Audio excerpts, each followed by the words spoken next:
culture across the entire world is currently in a transition stage, I would say. So it's not just, it's often considered that the West is at this sort of tipping point in culture, but it's not as though it's just unique to the West. It's just happening here like the quickest.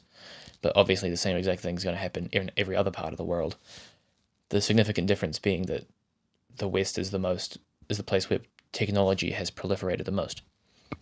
So I guess what I'm thinking is, what is the relationship between philosophy or any kind of thought in general and the transition and the way that society is going to find its new foundation?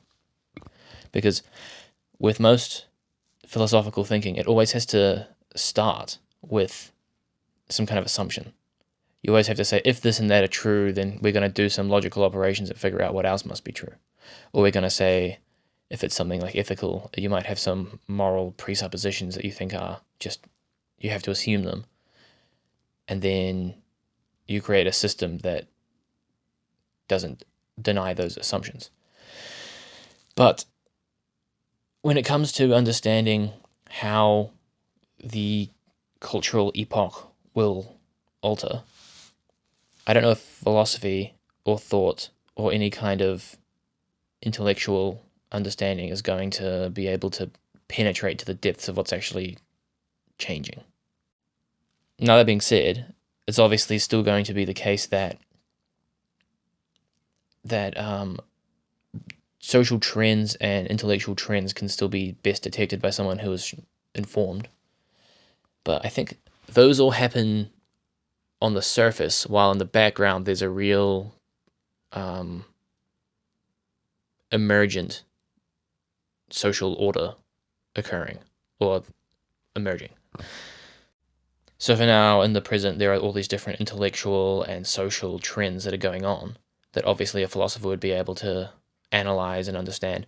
But what exactly they're all heading towards, I don't think is predictable. Because I think all of that stuff, what's actually happening, what all those things rest on, they rest on some kind of cultural paradigm, I would say. So there's some firm rule set that is guiding all of everyone's behavior and everyone's thinking, and that this deep foundational rule set is now changing, so that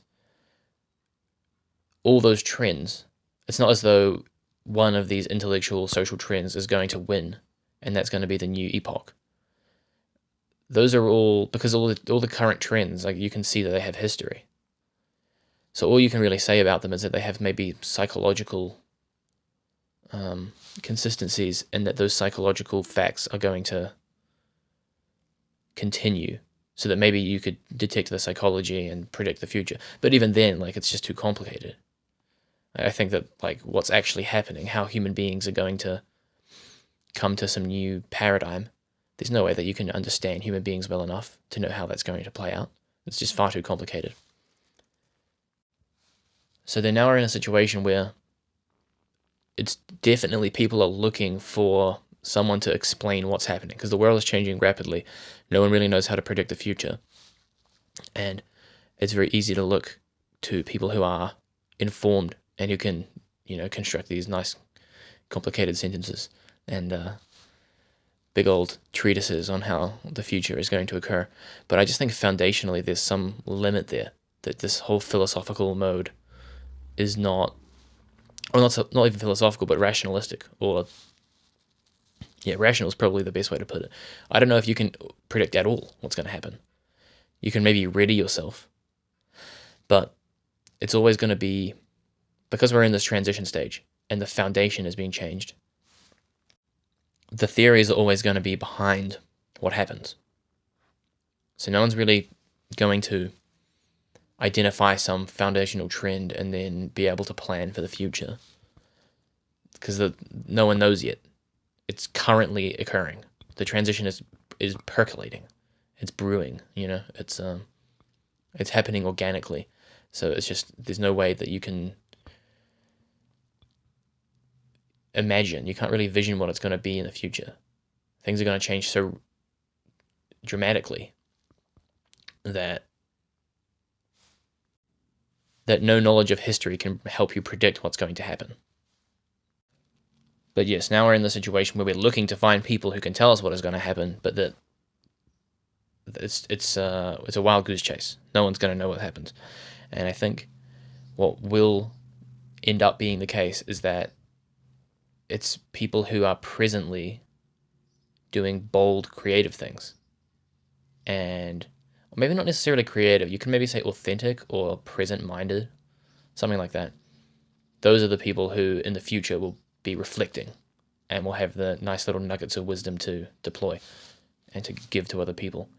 But yeah, I think we're in this weird shaky ground zone, so that there's just the temptation is so strong though to see people who have a lot of insight about history or about psychology or something, and to listen to their words and imagine that they can tell you what's going to happen next.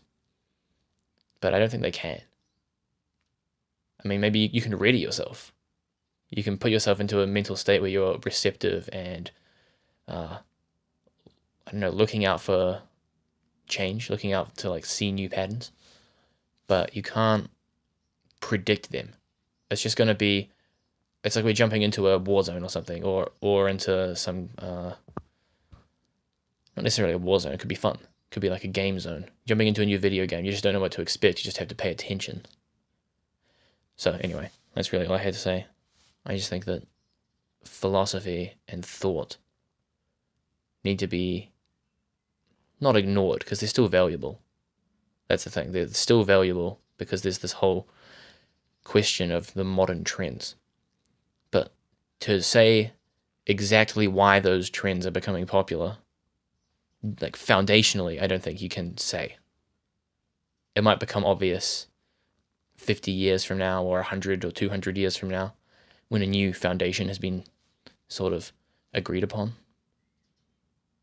But for the time being, I think there's just this, there's going to be an unsettling mysteriousness and a lack of finality about all of these problems.